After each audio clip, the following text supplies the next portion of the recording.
So welcome.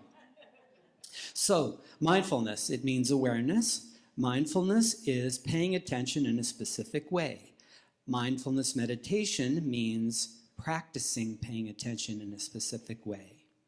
Mindfulness is bringing one's complete attention to the present moment on a moment-to-moment basis without judgment, accepting whatever happens just as it is, not what you think it might be or what it needs to be. So it's a relaxation into your reality.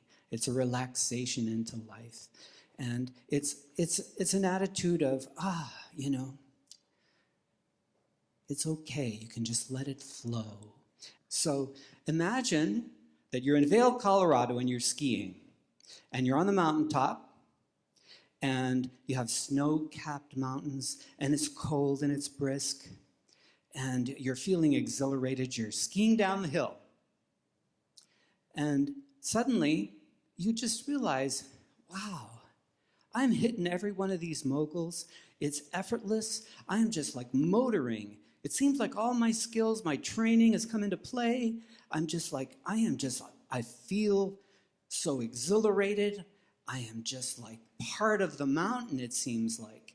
And I'm just having such a great time. I feel like I'm in command. I feel like I'm in control. I feel like I'm having a great time. I said that because it's just like, whoa, this is just amazing. So what's happening there? You're in the flow. You're exactly right. You're having a peak experience.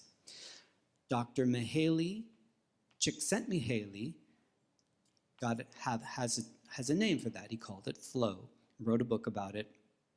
And so some of the greatest creative thinkers in the world tell you that that's the optimal way of working and living in flow.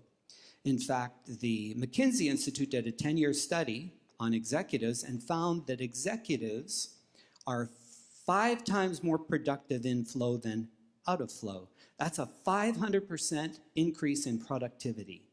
That's huge.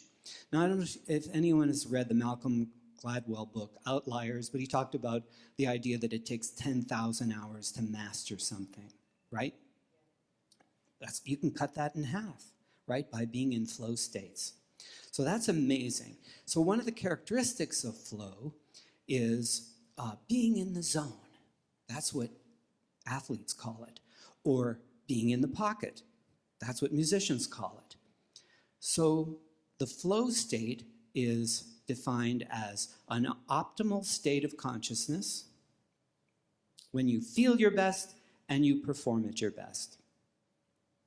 So it's pretty cool. Now, I'm a musician, and I'm going to be doing a demonstration tonight about flow and what it's like to be in flow and some of the characteristics about flow. So there's a quote that I have from a musician, from a composer, and this gives you a bit of a description as to how it feels to be in flow.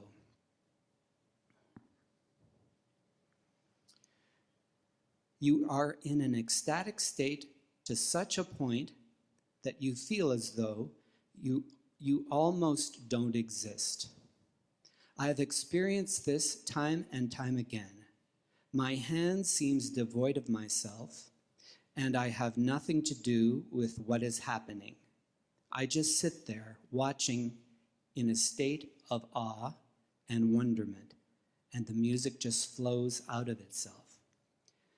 So if you can notice, that requires a certain degree of freedom of resistance, a freedom of having to think about what is taking place. The thinking mind isn't there. It just happens. And also, correlates very well to my definition of mindfulness, of allowing it to be just as it is, without really thinking it should be a different way. So that's a beautiful representation of flow, I think. And we all feel flow throughout the day. When we're with somebody that we're having a good time with, we're talking to, and we're enjoying it, enjoying their company, or we're playing pickleball, and you just like, whoa, I can't seem to do nothing wrong here, you're just like, you're in the groove, you're in the zone, you're on a roll, you're just like got it going on. So we've all experienced that. Flow is available to everybody. It's ubiquitous. Everybody can access it.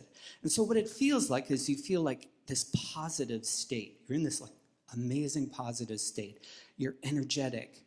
You notice time doesn't exist, or time picks up speed. You forget about your aches and pains. You don't think about yourself. You lose track of who you are. You lose track of who you think you are. Your actions and awareness merge into one state. So whatever you're doing, you're in your body, and the awareness is there, and it's like you're if you've ever been surfing, maybe you felt that feeling, or skiing, where you're on the wave and you're just like surfing, and you're in tune with the universe, it feels like, or you're one with the mountain.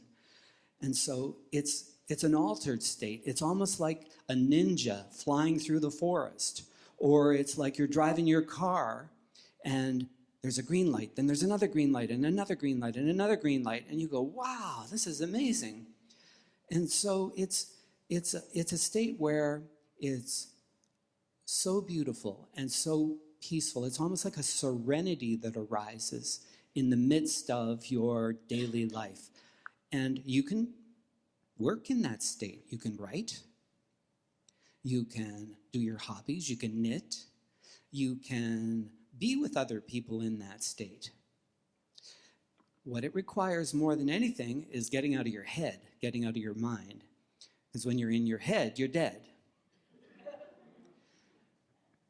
So mindfulness helps us to stay focused in that regard. The real big kahuna here is that thinking isn't the highest human faculty. It's creativity. It's intuition. It's flow. Because we have way more capacity than we realize to excel and to succeed. But we need to tap into it. In our overly intellectualized and overstimulated world, judgmental, logical, rational, methodical, analytical, conceptual, we lose out on some of the more important factors of what makes us a human and beyond a human. So they're finding that we are way more amazing than we think we are.